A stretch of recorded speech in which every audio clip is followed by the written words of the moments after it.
Salut la famille, aujourd'hui nous parlons rapidement du Mercedes classe CW204.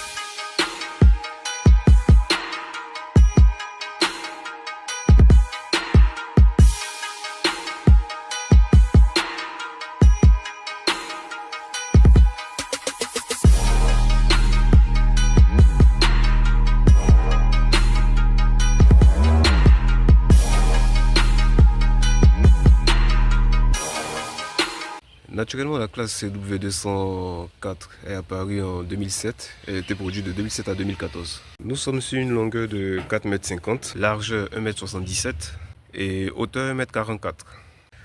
À l'avant, nous avons des disques ventilés percés et à l'arrière des disques ventilés.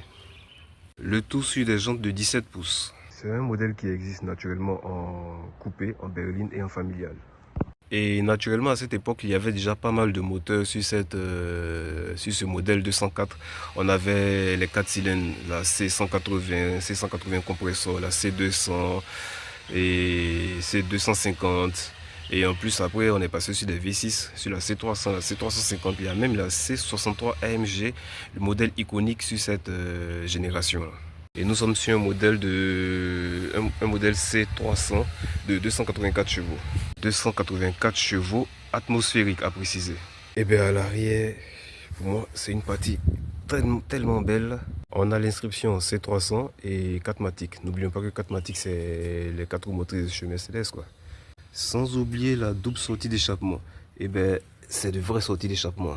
Et bien, comme je le dis souvent, pour moi, c'est l'une des meilleures Mercedes produite par cette marque. En plus, une version américaine, on pourra le voir à travers certains détails. Il faut savoir que nous sommes ici sur la phase 2. La phase 2, on peut la remarquer, la différence c'est les optiques. La phase 1 qui se limitait par là, mais la phase 2, on voit tout le détail. Et même le pare-choc aussi est différent. Sur la phase 1, les feux étaient légèrement striés, contrairement à la phase 2 où c'est carrément plat. Mais le design reste toujours beau, quoi. La phase 2 se distingue aussi par ses rétroviseurs. On a les clignotants en forme de C, contrairement à la phase 1 où les clignotants étaient juste dans ce sens-là. Et j'oubliais, j'ai toujours aimé ces contours de porte chromés. Bon, il y a certains qui préfèrent que ça soit carrément noir, mais bon, les goûts et les couleurs. Franchement, c'est un modèle que moi j'ai toujours aimé, j'ai toujours apprécié. Tout à l'heure, je parlais de version américaine. Ça se distingue au niveau extérieur par les feux qu'on constate là. Et on verra à l'intérieur aussi. Et là, j'adore ce modèle avec la calandre en noir et le logo Mercedes toujours qui s'impose. Ah, j'oubliais un petit détail. C'est un truc que moi j'ai toujours aimé chez les Mercedes. Ouvrir le capot à 90 degrés. Mercedes faisait ça depuis les années 80 ou 90 même. Donc voici le cœur de la bête, 248 chevaux sur un V6 atmosphérique. Vraiment, c'est pas mal du tout. Malheureusement, je pense que c'est l'ère où ils ont commencé à mettre plein de plastique pour cacher le moteur. Du coup, on verra pas grand chose. Juste le plastique avec l'inscription V6. Et comme on peut le constater, on est sur un volant 3 branches, naturellement 4 vitres électriques. Là, c'est un peu les coups de la vieillesse. Malheureusement, sur cette version-là, on sent les coups de la vieillesse. 4 vitres électriques, réglage des rétroviseurs. Comme on peut le constater, on a l'allumage automatique des phares. Pour cette époque-là, c'est pas négligeable. Nous sommes sur un intérieur cuir. J'oubliais ça, j'apprécie toujours petite molette ici. Mais logiquement, c'est pour l'écran là. Et comme je disais, nous sommes sur la phase 2. La phase 2, voyons la différence avec la phase 1. Sur la phase 2, on a ce rappel là qui est différent de la phase 2 et ça me fait penser chaque fois à la Mercedes classe E de sa génération. Concernant la phase 1, ici on avait un écran, les gens appellent l'écran robotique ou robotisé, qui est différent de la classe E, pardon, qui est différent de la phase 2. Sur la phase 2, on avait juste un petit écran là. Par contre, on peut le constater, l'interface ici est différente des autres modèles. C'est l'ancien propriétaire qui a modifié. Sinon, les versions de base ont toute une panoplie de boutons ici, ce qui, pour ma part, est un peu dérangeant parce que tu te retrouves avec plein de boutons pour le multimédia et c'est quand même un peu déroutant. Là, nous avons tout ce qui concerne la clim. Nous avons une climatisation bizone, comme on peut le constater. Et bon, ne faites pas attention à tout ça, hein. Comme je le disais tout à l'heure, c'est le coup de la vieillesse. boîte automatique. Nous sommes sur une boîte auto de 7 rapports. C'est la 7 G-Tronic de Mercedes de cette époque-là. Et vraiment, ça pousse. Et comme je disais tout à l'heure, l'ancien propriétaire avait déjà tout modifié. Donc, on trouve tous ces boutons de clignotant et on a les sièges chauffants, naturellement, qui sont en bas là. Mais on les retrouve ici parce qu'à la base, ça a été modifié. Et autre petit détail, malheureusement, enfin pour moi, malheureusement pour cette période-là, ici, j'ai envie de dire c'est du plastique de mauvaise qualité parce que dès le début même, on entend les grincements.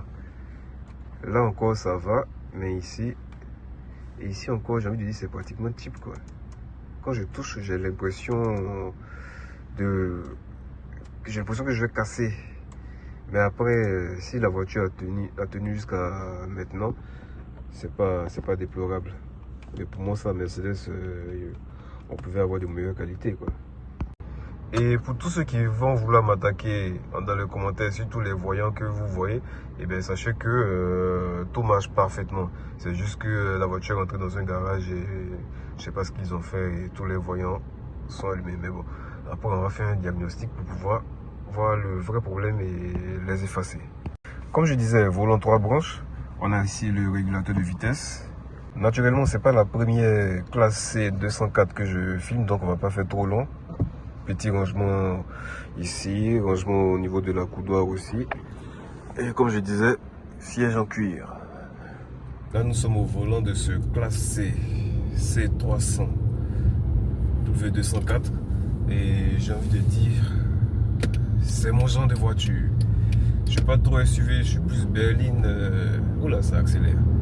Berline 4 portes, surtout allemand, qui a de la patate. Donc, on a pris le volant et on va voir un peu ce qu'elle a dans le ventre. En essayant quand même de respecter les limitations, bien sûr.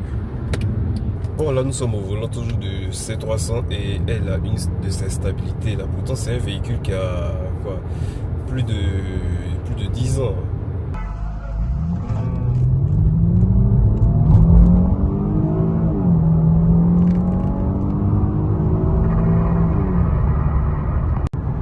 Là, on vient d'essayer un petit 0 à 100 et ben 248 chevaux V6 Atmo de cette époque-là.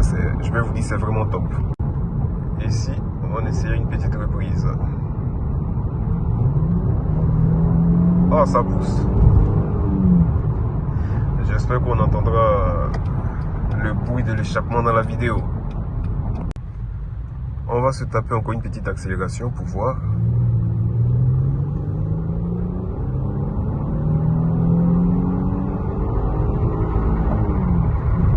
Ah ouais, ça monte.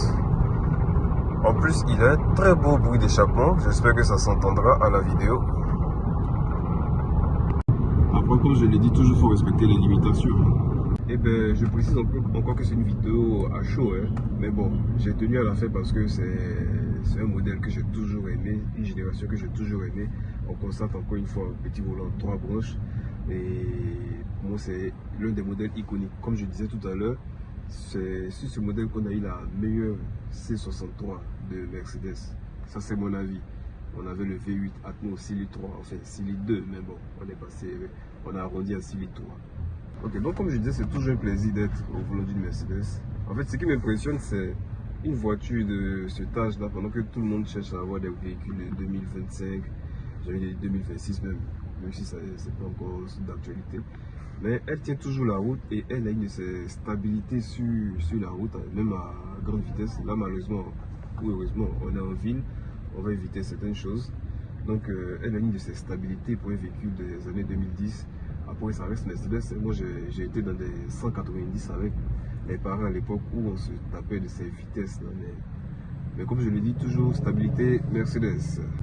Et encore une fois, je précise, pour une voiture des années 2000, 2010, 2015, on est toujours à l'aise au volant. Comme je dis souvent, Mercedes, ils ont toujours une longueur d'avance. On n'est pas sur une classe E, on n'est pas sur une classe S.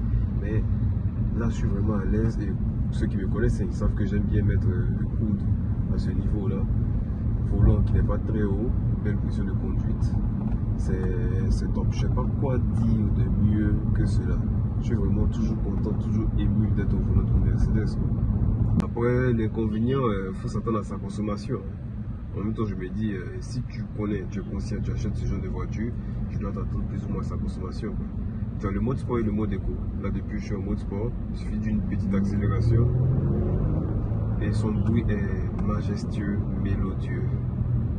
Maintenant, je voudrais savoir, dites-moi dans les commentaires, est-ce qu'il y a des fans de Mercedes, surtout des fans de ces Mercedes de l'époque, où on est tellement à l'aise lorsqu'on est au volant, on n'a pas besoin de faire de grandes vitesses et autres.